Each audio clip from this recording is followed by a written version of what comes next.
Hello, my name is Daniel Lewis, and this is my research project. This was to take 3 tutorial video series and then update them using the information that we have gathered and accrued throughout the course.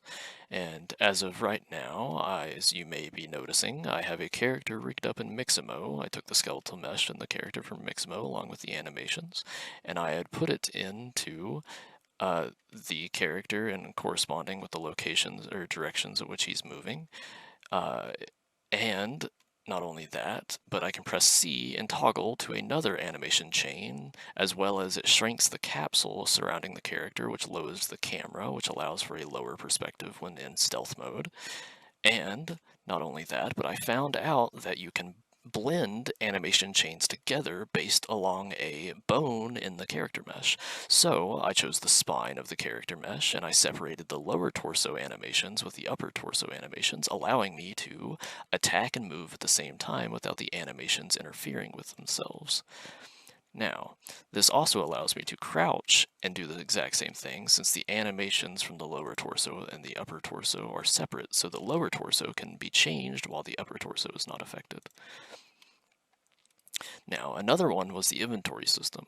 I had a grid-based spatial inventory system that allows me to take items from the actual game and transfer them into icons and back to items into the game. So I went into Maya and I modeled my own custom little entities that allow me to fit the theme of the fantasy vibe that I wanted to present. And I can also drop them and they will be affected by gravity and roll around. So you can drop an entity and it will roll under an object or something and be unretrievable if you're not careful enough. As well as I have added a stamina system that once depleted will cap you back to 300 speed, but if any stamina is available will bring you up to 600 speed until it's depleted once more. Now moving on to the second part of the tutorial, I had an FPS AI that would hone into the target's position, turn into them, and then fire a projectile depending on where they see the character is.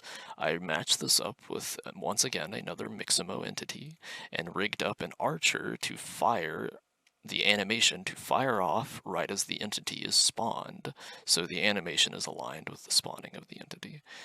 And if we close the distance here, I also put a hitbox on the sword that allows me to allows me to destroy an entity while spawning an item. And not only can I spawn items, but it is set to my array to spawn items at random, so they can be anything from coins to daggers to potions. And this was my elaboration on the tutorials in which I had followed.